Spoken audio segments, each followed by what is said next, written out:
So here at KS Audio in the showroom, I listened to the VC line system, and there was absolutely no comp filtering going on. There was no phasing. Everything sounded the same in the back of the room and the front of the room. It was totally a clear, transparent sound. Welcome. Today we are in the showroom of KS Audio. My name is Howard Hackers. I'm an audio engineer for 25 years. And today we're going to talk about the VC line array, KS Audio. For those viewers who don't know you yet, can you tell us something about your history in pro audio and which artists you have worked with over the years?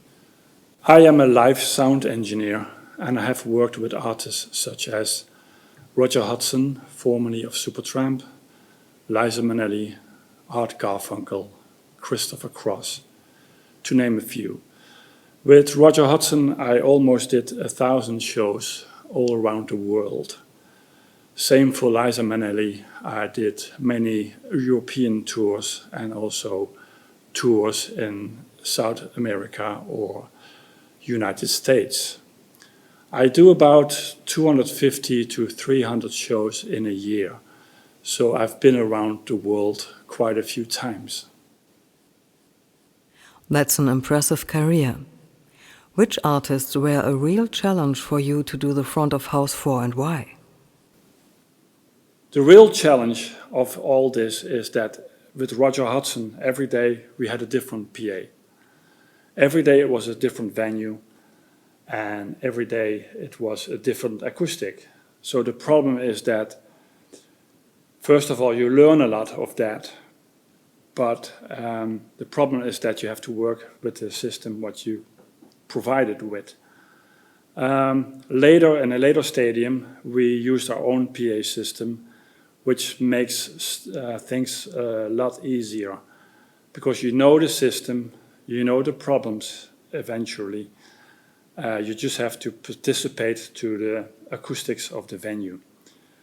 That was the same with Liza Minnelli, for instance.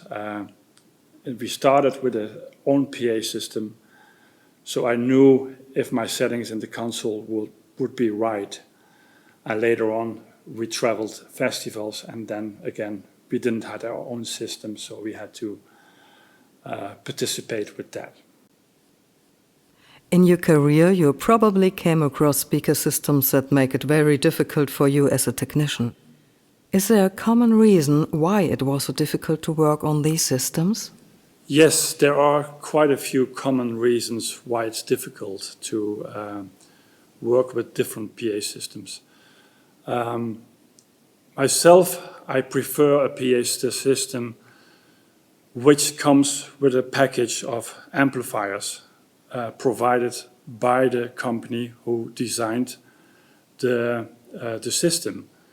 Reason for that is that there might be a brand and you can buy different amplifiers for that specific brand, which in this case would mean that I'm favorite a system in Belgium or Holland. But if I travel to, let's say, South America, they have the same system, although the amplifiers are different. The processors are different, the settings are different, so you expect to have a clear, nice, preferable PA. However, if you run into the venue and you see they have different amps, different processing, different settings, it makes you worry like, oh my God, what am I going to do now? What conditions do you think a good loudspeaker system should meet? So for me, the most important thing in a PA system is vocal quality. People go to the show to see Rodger Hodgson or Liza Minnelli. Their signature voice, it's very important to have this clarity in the vocal. And the vocal has to be right in your face. That's number one. The second thing in the importance of a PA system would be the harmonic and the musicality of the system.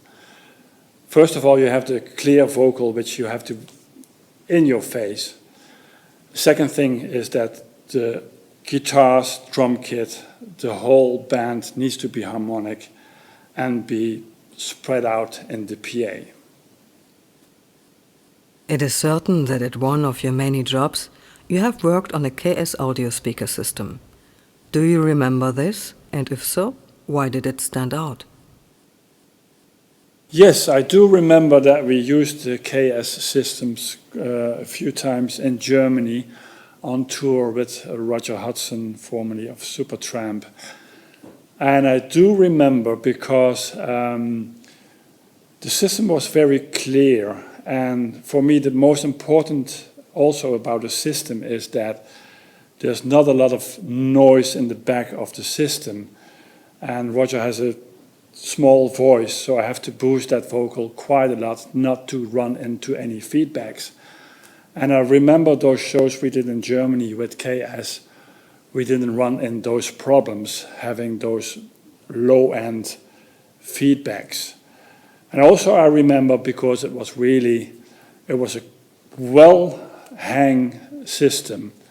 It was a very clear system. And I remember I was quite happy after the show with the sound. Today you are invited here at KS Audio in the showroom in Hettenleidelheim. What is your first impression? My impression is very positive. This is a great sounding showroom, and the guys of KS have every system available to listen to. So it's very impressive. Howard, you've now heard a number of KS speaker systems, from very compact to the large line array and everything in between. What's your impression? I was very impressed about every system. I brought a little console with me with a multi-track recording, so I can bring in some drums, bass and vocals. And it's really impressive how clear the vocal appears. It's right in your face. So overall, it was a very impressive meeting here at KS. Howard, you have listened extensively to the latest development of KS Audio, the VC line. A line array with variable acoustic lens technology, Valtec. What specifically strikes you about this system? The guys of KS Audio told me that every element of the VC line contains the patented Vaulttec principle. This means that the vertical spread of any element is adjustable to the mechanical curving of the line array. This results in a coherent wavefront of the complete array. The gum filter effect is completely gone. Listening sessions did indeed confirm this was truly the case. So here at KS Audio in the showroom, I listened to the VC line system, and there was absolutely no comb filtering going on. There was no phasing. Everything sounded the same in the back of the room and the front of the room. It was totally a clear, transparent sound. Ja, Howard, jetzt will ich dir mal zeigen, wie einfach man diese Vaulttec-Winkelabstrahlung einstellt. Du siehst hier das mechanische Curving des Arrays. Wir haben hier 7,5 Grad, 2,5 Grad, 0 Grad. Und jetzt stellen wir hier mit diesem Drehknopf den Abstrahlwinkel ganz genauso ein wie das mechanische Curving. Also wir stellen hier ein 7,5 Grad, wir stellen hier ein 2,5 Grad, hier sind es bereits 0, hier auch nochmal 0. Und das ist alles, was zu tun ist. Okay. Ja, hier habe ich so einen Wellenformer nach dem Vaulttec-Prinzip.